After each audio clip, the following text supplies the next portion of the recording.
Prosigo con la lectura de la página 13 a la 14, yo espero.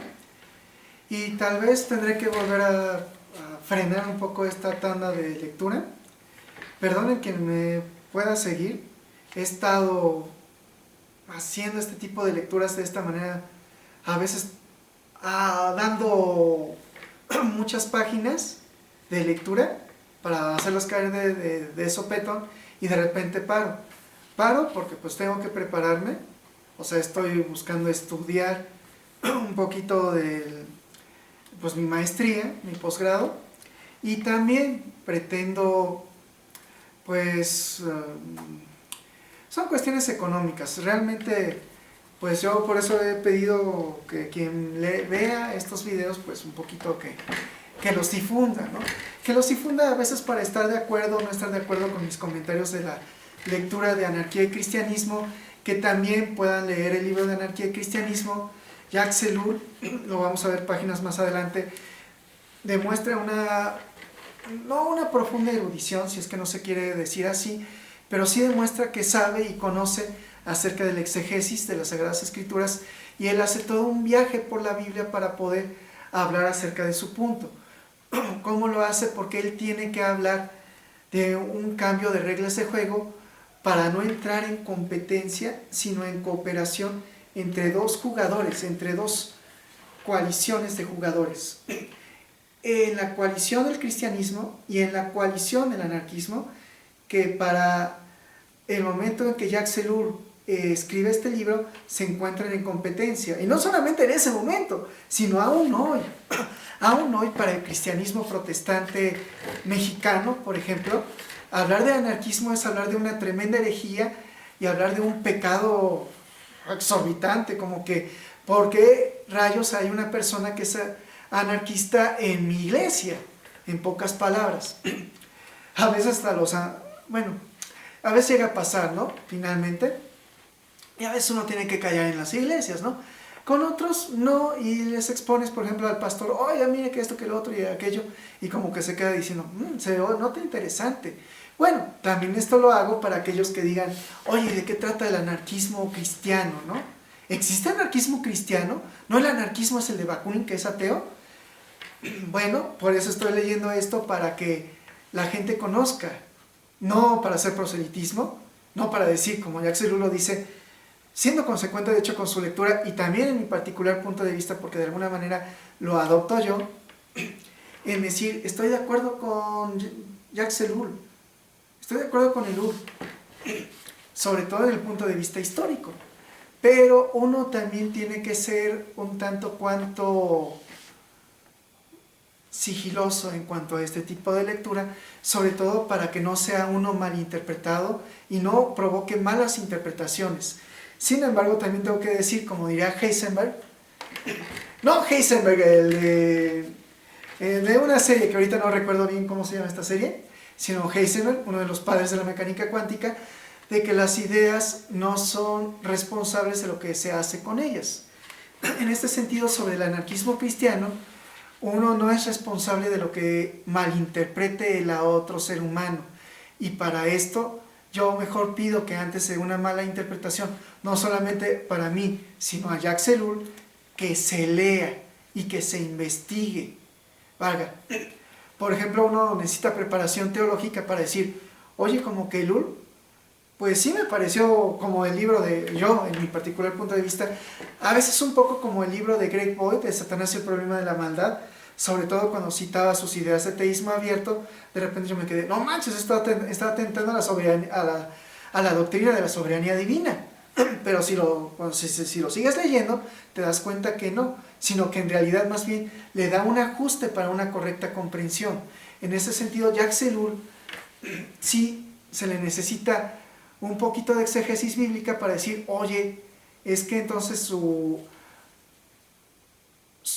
cambio de reglas de juego de lo que es el cristianismo tiene que ser más consecuente con el origen del cristianismo que incluso con el anarquismo, porque el anarquismo resulta que en ocasiones se ve más abierto que el mismo cristianismo sobre cómo hacer un cambio de reglas de juego. Y bueno, siendo consecuente con esto, prosigo con la lectura, ya sin más preámbulo. Entre paréntesis, y aquí no me coloco como protestante, que acusa a los católicos. Nosotros hemos cometido las mismas desviaciones, termina el paréntesis. Sin embargo, no quiero decir que soy el primero en dar este paso y que aquí descubrí algo. No pretendo develar cosas ocultas desde el comienzo del mundo. La posición que sostendré no es nueva en el cristianismo. Estudiaré sobre todo los fundamentos bíblicos de la conjunción entre cristianismo y anarquismo. Y luego, la actitud de los cristianos de los tres primeros siglos, pero lo que escribiré no es un brusco resurgimiento después de 17 siglos de oscuridad. Hay siempre un anarquismo cristiano. En todas las épocas ha habido cristianos que han redescubierto la simple verdad bíblica, ya en el plano intelectual, ya en el plano místico, ya en el social. Ha habido grandes nombres célebres: Tertuliano, al principio, entre paréntesis, Fray Dolcino, Francisco de Asís, Wycliffe, Lutero, entre paréntesis, excepto, claro está, en su doble error de entregar todo el poder a los señores y hacer masacrar a los campesinos rebeldes: Lemainis, John Bost, Charles de Foucault. Para el estudio detallado remito al excelente libro de Bernard Eller, en el que veremos las verdades características del anabaptismo, que rechaza el poder de las autoridades y que no es, como frecuentemente se dice, un apolitismo, sino un anarquismo, con un matiz que citaré por ironía. Las autoridades son enviadas por Dios como una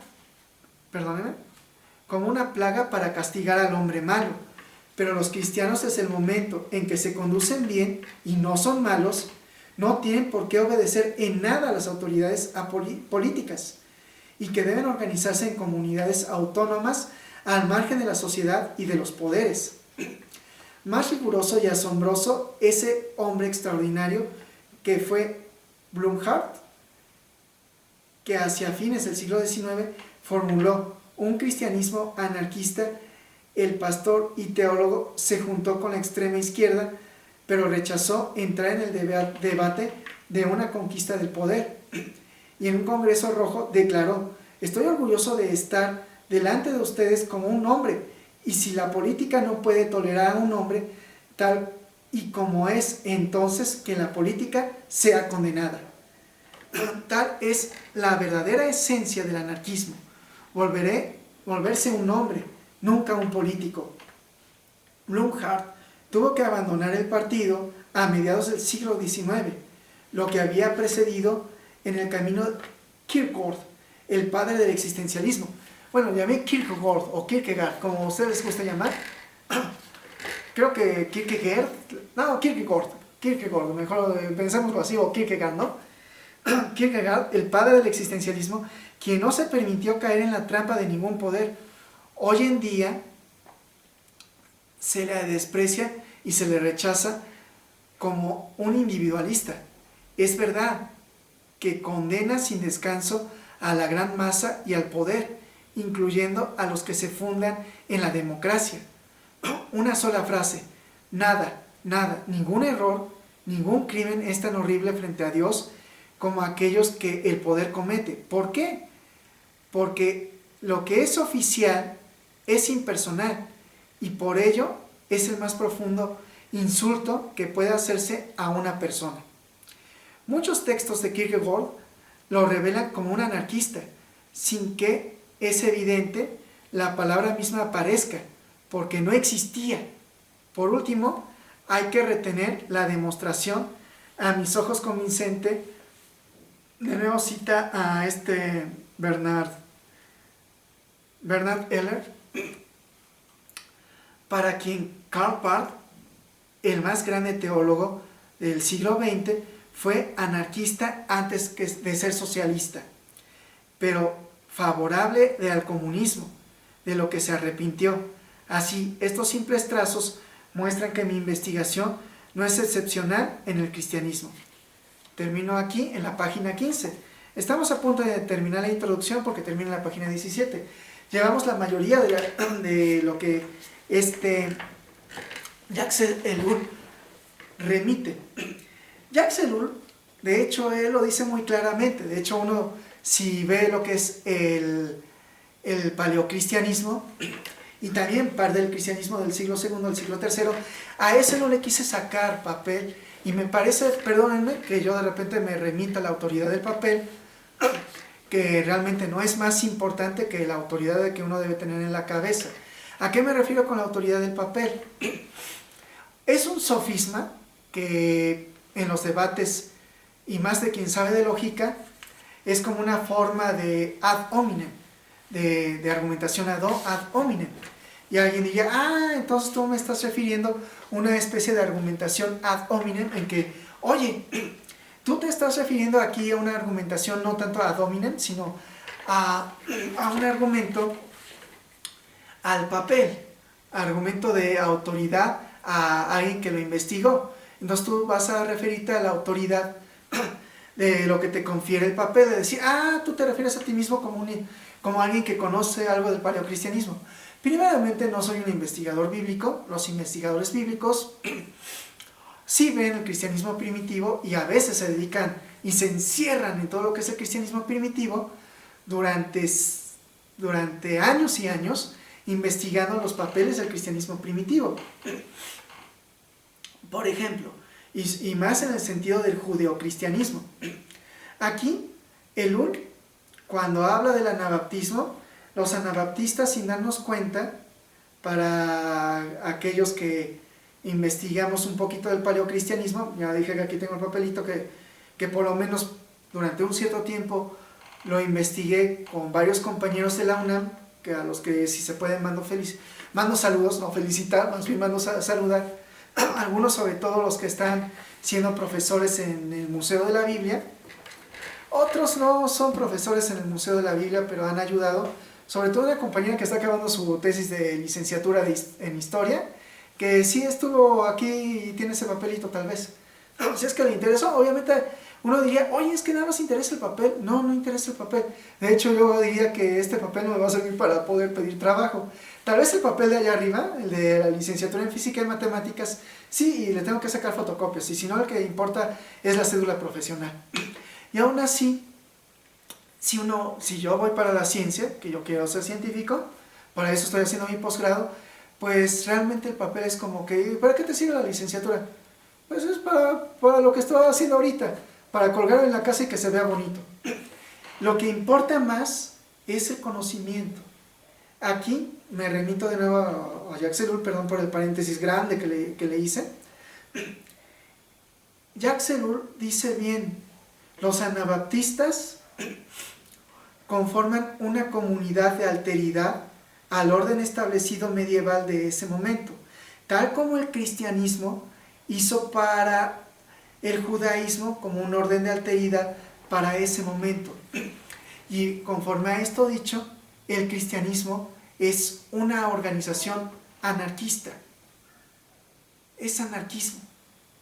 El cristianismo es anarquista para el mundo precientífico judío, para el mundo precientífico del Imperio Romano, y después, para el caso de los anabaptistas, sigue siendo de alteridad anarquista para el orden europeo medieval de la Reforma. Hasta para los propios protestantes es un orden de alteridad, está alterando el orden establecido, pero no lo altera a la manera que se da en México, que algunos anarquistas comienzan a romper cristales y comienzan a deshacer, pues, le da trabajo pues de más a los barrenderos de la Ciudad de México. No en ese sentido, no en ese sentido es la ruptura del orden establecido, sino que el anabaptismo se observa en el interior de que no viene a romper el orden establecido, más bien viene a decir, yo vengo a apoyar el orden establecido siempre y cuando sea bueno. Y cuando no es bueno, yo no voy a pelear al mal con el mal, sino que voy a ser como los primeros cristianos. Al mal se combate con el bien. Si el orden establecido es malo, mi rebeldía no va a ser tal que yo voy a romper vidrios, yo voy a pelearme y a matar a un soldado o a un policía. No, para nada. La idea es, alguien diría, oye, entonces como que le vamos a poner florecitas a la bazuca del soldado. Pues en cierta manera sí. El cristianismo anabaptista, su anarquismo, no es una rebelión por rebelarse, es una rebelión en decir, mira, persígueme si tú quieres, pero yo voy a salvaguardar mi seguridad y la seguridad de mi comunidad que está siendo una comunidad de alteridad a tu orden establecido. Nosotros vamos a conformar un orden interior que no se va a pelear con nadie, sino que por medio de la paz y siendo pacificadores, vamos a buscar sobrevivir nuestro orden que para nosotros es el reino. Esto Tertuliano, lo apunta bien Jacques Ellul, fue el primero en establecerlo, y más como un cristiano místico. El misticismo cristiano y las comunidades místicas cristianas son las primeras que buscan hacer esta forma de sobrevivir. Si uno ve el libro de Pablo Adeiros, de la acción del Espíritu Santo a través de la historia de Editorial Caribe, pues Adeiros lo apunta. Por ejemplo, las comunidades monásticas son comunidades también que van al extremo del anarquismo, es decir, pues vamos a reunirnos, aunque seamos todos hombres, vamos a reunirnos todos juntos para buscar hacer sobrevivir al cristianismo que nosotros conocemos. ¿Cuál cristianismo? El cristianismo místico. Por ejemplo, el cristianismo del catolicismo, y esto lo apunta Adeiros, el catolicismo oriental busca sobrevivir el ejercicio de los carismas, tanto que apunta Adeiros que entre ellos el hablar en lenguas, que eso lo tienen los pentecostales y como que lo redescubren en el siglo XX, a principios del siglo XX, ya Adeiros dice, oye, pero esto gran redescubrimiento para los católicos orientales ya lo practicaban en el monasterio ya de tiempo, y de hecho lo apunta en el catolicismo romano, lo apunta, déjenme recordar, Daniel Ruiz Bueno, si mal no lo recuerdo, en su libro de padres apostólicos y escritos de los padres apostólicos y primeros apologistas del siglo II, apunta de que para ellos el ejercicio de los carismas no ha muerto. ¿Cuál es el problema del protestantismo? Que se vuelve protestantismo racionalista para el siglo XIX, no de manera paulatina, sino de manera de paso a paso, en que, por ejemplo, en el caso de los anabaptistas, van abandonando su ejercicio carismático, tanto que, por ejemplo, en la actualidad, los sucesores y los que yo, por ejemplo, en mi particular punto de vista, esperaría que fueran los sucesores más idóneos, no saben ni qué onda. Me refiero a los cuáqueros. Los cuáqueros, a la hora de tratar de hacer sobrevivir el cristianismo místico que ellos vivían, pues se dividen en dos, en los ordenados, los que tienen órdenes. O sea, por ejemplo, yo estoy leyendo de manera un poco desordenada el libro de Anarquía y Cristianismo. ¿Y por qué digo desordenada? Porque lamentablemente no lo estoy subiendo diario a diario, sino que estoy tardando en subir toda la lectura del libro de Anarquía y Cristianismo. Y no es una lectura, si se dan cuenta, a veces como que me equivoco a la hora de leer, no es una lectura por leer en sí, sino es una lectura que le estoy dando comentarios. De hecho, en realidad es más como que comentarios de Anarquía y Cristianismo. Y no con la idea de sustituir esta lectura, sino la idea de promoverla, algo como hace un tal, bueno, se llama Cesarín, a veces, o César, del canal Geekium, de promover la lectura de los mangas de Next Dimension, y por eso nos lo lee. Ahora yo estoy promoviendo la lectura de Anarquía y Cristianismo, y por eso lo estoy leyendo y le estoy dando mi lectura personal, pero no es mi lectura personal.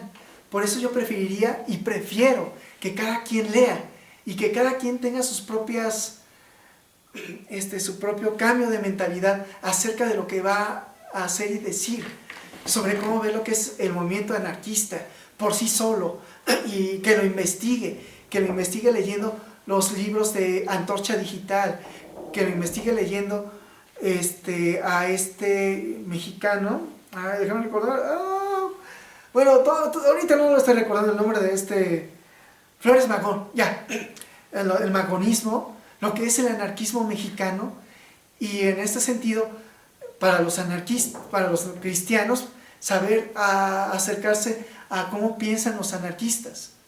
No solamente los anarcocristianos como Jacques Ellul o Bernard Heller, que lo está invocando, sino otro tipo de anarquistas. Y no solamente en ese sentido, sino como cristiano protestante, primero los protestantes, los reformados, que conozcan otro tipo de protestantismo. ¿Por qué se dio la reforma radical? ¿Cuáles fueron sus aciertos? Si alguien dice, oye, es que tuvo desaciertos, claro, tuvo desaciertos en la forma mística de que comenzaron a pensar, vamos a organizar nuestro propio orden, vamos a pensar que Jesucristo va a regresar justamente donde estamos, y entonces vamos a rebelarnos contra el Estado y contra los feudos, y por lo cual establezcamos nuestro propio orden en Münster, y en Münster todo se volvió monstruoso, y por causa de ello hasta exponen a los cadáveres, en decir, cuidado con los rebeldes allá. Sí, también el anabaptismo, los anarcocristianos místicos tuvieron sus errores, pero también tuvieron sus aciertos. Y es lo que yo creo que en ocasiones, por ver solamente los errores, mitigamos los aciertos. Es como ahorita en el caso de la teología de la prosperidad, que viene del calvinismo. Los calvinistas son los que Jacques Ellul comienza a atacar, que son los que dicen, mira, es que yo demuestro que soy salvo porque mi salvación se tiene que demostrar, y se demuestra en que yo soy propiamente alguien que obedece los lineamientos del reino, en apreciación calvinista, y en ese sentido soy productivo para mi comunidad, y como soy productivo para mi comunidad, pues soy un gran empresario, tengo prosperidad. La prosperidad es un sello de salvación, y esto lo dicen incluso los propios radicales. Los anabaptistas dicen, pues mira, por ejemplo, ¿qué es la paz? Shalom. El shalom también tiene que ver con el bienestar. Si yo tengo shalom, yo tengo bienestar. Luego, esta forma de bienestar es una forma de prosperidad para el sentido económico. Y en ese sentido, pues los calvinistas lo ponen en alto. Olvidando su historia, critican a los cristianos neocarismáticos que tienen la doctrina de la prosperidad. Tiene su origen en Calvino, tiene su origen en el cristianismo calvinista. De hecho, yo diría que hasta tiene su origen en la interpretación de cierto tipo de secta cristiana que se puede ver en el documental de The Family en Netflix. Sí, ahí tiene su origen en el protestantismo.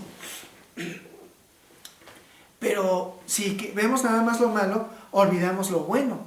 O sea, el capitalismo del cristianismo protestante tiene su mal en Estados Unidos, lamentablemente. Porque en Estados Unidos olvidan lo que es ser solidario, olvidan lo que es la justicia social. No así el capitalismo solidario de los países nórdicos.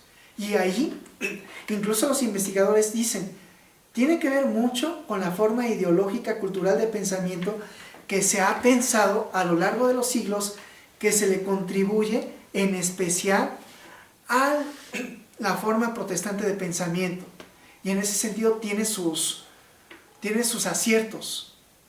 Valga, hay sus aciertos en pensar en la prosperidad, sí, en esa forma de prosperidad, como demostración de mi salvación, como demostración de que Dios me está bendiciendo. Y de hecho hasta no está lejano a ningún cristianismo. Tal vez el católico romano si es que piensa que el pobre es pobre porque Dios así lo quiere. Pero es lo que dice Calvino. Calvino dice, no es porque Dios así lo quiere, sino que es una injusticia. Y por lo cual se le tiene que hacer justicia al pobre. No se le tiene que dar una moneda, sino que se le tiene que abordar en un programa de bienestar social, tal que este programa de bienestar social le ayude a alcanzar el propósito de Dios para con su vida. ¿Cuál es el propósito de Dios para con su vida? El bienestar social. Y por eso Calvino, perdón que lo diga así hasta con enojo, pero es que es el problema que muchos cristianos protestantes no lo entienden hoy día. Hoy día la paz, el shalom, también significa bienestar, y también significa prosperidad. Y luego esa prosperidad no es una prosperidad individualista, no es una prosperidad capitalista salvaje, es una prosperidad de capitalismo solidario, en que el empresario no ve solamente por sí mismo, sino que el empresario busca producir bienestar no solamente a la hora de vender y decir voy a vender mi mejor producto, porque voy a vender mi mejor producto, yo busco darle calidad a mi consumidor. No solo eso, sino que también busco darle bienestar a mi trabajador. Busco que mi trabajador no esté en la pobreza, no busco abandonarlo en la pobreza, no busco explotarlo hasta que muera. Busco explotarlo para que le dé su justa retribución de su trabajo y de esa manera él conmigo podamos compartir la felicidad y la prosperidad. Esta es la prosperidad de la cual deberíamos de rescatar como cristianos protestantes. Eso es a lo que Jacques Ellul está diciendo. Eso el anabaptismo lo comprendió bien. Eso como movimiento anarquista nos debería de importar un bledo si el Estado nos favorece o no.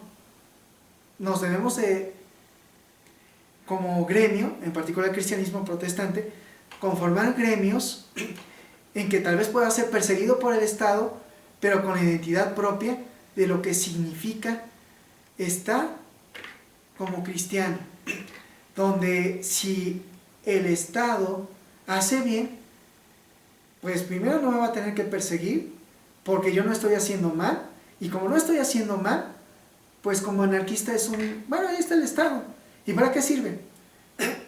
Manera ideal, propuesta por Bernard Deleuze, debería ser una especie de castigo para todo aquel que hace daño. Y esto lo vamos a ver con las siguientes lecturas, va a ser consecuente con todo lo que diga en la Biblia.